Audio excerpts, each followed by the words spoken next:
तो गाइस मैं हूं अंकित और आप देख रहे हैं रेसलिंग फैंस नेटवर्क। शुरू करेंगे भाई अपनी बातों को हम लोग सबसे पहले ईवल से। तो भाई ईवल का एनएक्सटी डेब्यू हो चुका है। कल रात को मैंने आपको अपडेट बताई थी कि बॉडी स्लैम का कहना है कि इनका डेब्यू इमिनेंट है, यानी जल्द से जल्द होगा। एंड मैंने कल बोला था कि शायद एनएक्सटी में हो जाए, तो आज एनएक्सटी में हो गया भाई इनका डेब्यू। एंड क्या आपने देखा? अगर हाँ तो आपको कैसा लगा लिख के बताना भाई। मैंने नहीं देखा टू बी ऑनेस्ट, मैं ज़्यादा ज्ञान इस पर दूंगा नहीं, लेकिन मेरा एक थॉट है जो कि मैं शेयर करना चाहता हूँ। I think this is useless. I am sorry अगर किसी को सुन के अच्छा ना लगे। मुझे मालूम है कि कुछ लोग होंगे जो शायद एक्चुअली में इनको जानते होंगे, शायद उनको अच्छा ना लगे, but this is useless. W W वाले आजकल पता नहीं क्यों सिर्फ एनजेपीडब्ल्यू नेम देख के साइन कर लेते हैं। मैं आपको एग्जांपल्स अगर दूं तो बहुत से निकल जाएंगे। कुछ ही एनजेपीडब्ल्यू के टैलेंट से जो कि एक्चुअली में डब्ल्यूडब्ल्यू में मेजर नेम्स बने। एजे स्टाइल्स तो भाई प्राइम एग्जाम्पल है, तुम ले सकते हो शिंसुके नाकामुरा को भी, लेकिन आज तुम नाकामुरा के हालात देख लो। लेकिन ठीक है, वो एक्सेप्शन है, नाकामुरा की बात ही अलग है।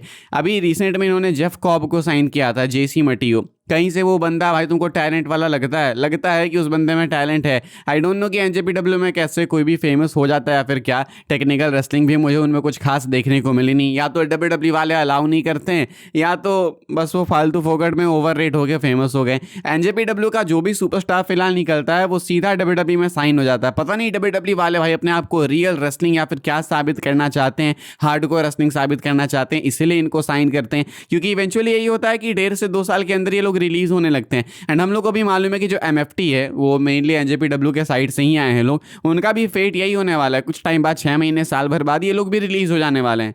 तो क्यों साइन ही क्यों करना फालतू फोकट में भाई? तो मुझे नहीं लगता भाई कि एवल का डेब्यू कुछ खास था। एंड वैसे भी इनको नहीं होना चाहिए एनएक्सटी में। एनएक्सटी यंग टैलेंट्स के लिए है। ये एजेड आदमी वहां पे क्या कर रहे हैं, मुझे नहीं पसंद आया बिल्कुल भी। आगे बढ़ते हैं, हम लोग बात करते हैं भाई एक बहुत ही इंटरेस्टिंग अपडेट के बारे में, जो कि डब्ल्यूडब्ल्यू ट्रिपल एच एआई को लेकर। ट्रिपल एच एंड निक खान भाई एआई का यूज कर रहे हैं डब्ल्यूडब्ल्यू की स्टोरी लाइन्स में। समझना होगा भाई किस तरीके से कर रहे हैं, कॉम्प्लिकेटेड ये अपडेट है। तो टीके के प्रेसिडेंट मार्क सेपेरो ने भाई ऐसा रिवील किया है कि निक खान एंड ट्रिपल एच ये लोग एआई का यूज कर रहे हैं स्टोरी लाइंस के लिए। एक तो मार्क सेपेरो का कोई मुंह बंद कराओ भाई, ये सारे सीक्रेट्स ही एक्सपोज कर देते हैं, लेकिन कैसे कर रहे हैं भाई ये भी एक क्वेश्चन है। तो कहा जा रहा है कि TKO president Mark Shapiro is wanting the embrace of AI in WW to be a major priority. He explain during a town hall meeting this week. कहते हैं Nick Khan and triple H are using AI for story lines with the WW.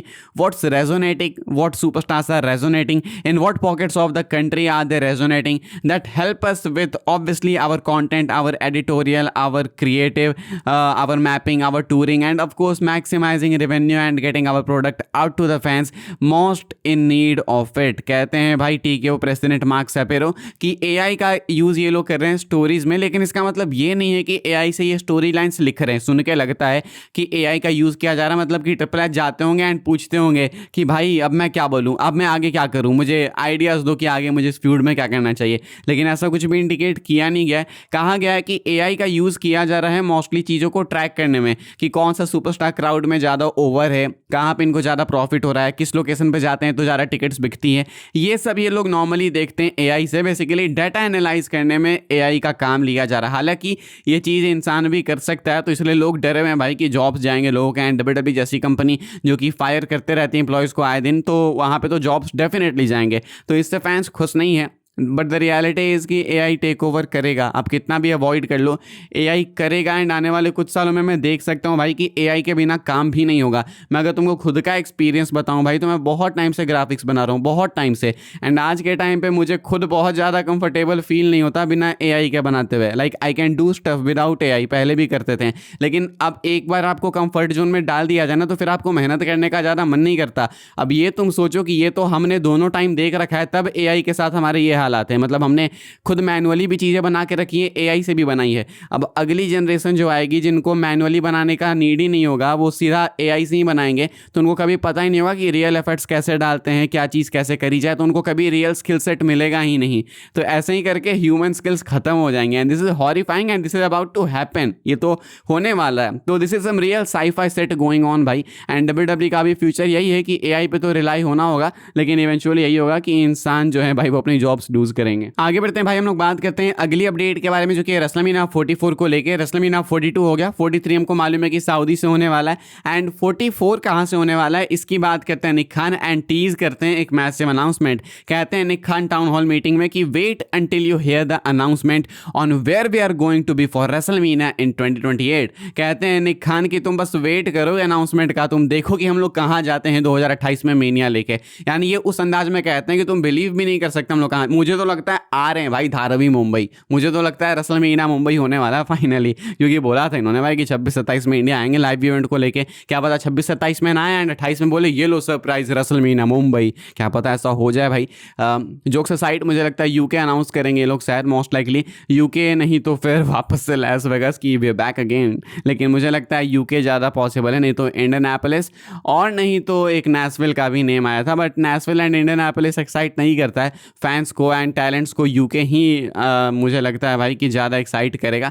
तो अगर ऐसे hype किया जाए तो शायद UK हो सकता है, हालांकि नॉट सो श्योर। मुझे लगता है आने वाले कुछ महीनों में अनाउंसमेंट हो जाएगा, देखते हैं क्या होता है। आगे बढ़ते हम लोग बात करते हैं भाई अपनी अगली अपडेट के बारे में एंड ये फ्राइडे नाइट स्मैकडाउन को लेकर। भाई स्मैकडाउन की व्यूअरशिप में आपको बता देता हूँ भाई, जो पिछले हफ्ते स्मैकडाउन का एपिसोड हमें देखने को मिला था इसकी व्यूअरशिप कितनी आई है। जो लास्ट एपिसोड आया था भाई इसकी व्यूअरशिप आई 1.267 मिलियन एंड ये उसके पिछले हफ्ते से कंपेयर करें तो 3,13,000 डाउन है, यानी कि 313 के व्यूअर्स भाई रिड्यूस हो गए रेसलमेनिया के बाद वाले एपिसोड में। यानी कि मेनिया के पहले वाले एपिसोड में 3,13,000 लोग ज़्यादा थे, रेसलमेनिया के बाद वाले एपिसोड में कम हो गए। इसके पीछे का रीजन सिंपल है भाई कि रेसलमेनिया के बाद किसी को ज़्यादा देखने का मन नहीं करता एंड रेसलमेनिया से पहले भाई वो गो होम शो वगैरह था तो हाइप थी ऑब्वियसली, तो वो तो अलग ही बात है। मंडे नाइट रॉ की भी व्यूअरशिप आई थी, कुछ 3 पॉइंट कुछ मिलियंस आई थी, तो वो अच्छी व्यूअरशिप थी। रेसलमेनिया के बाद नॉर्मली ऐसे डब्ल्यूडब्ल्यूई की आ जाती है रॉ के लिए व्यूअरशिप, तो ठीक थी वो।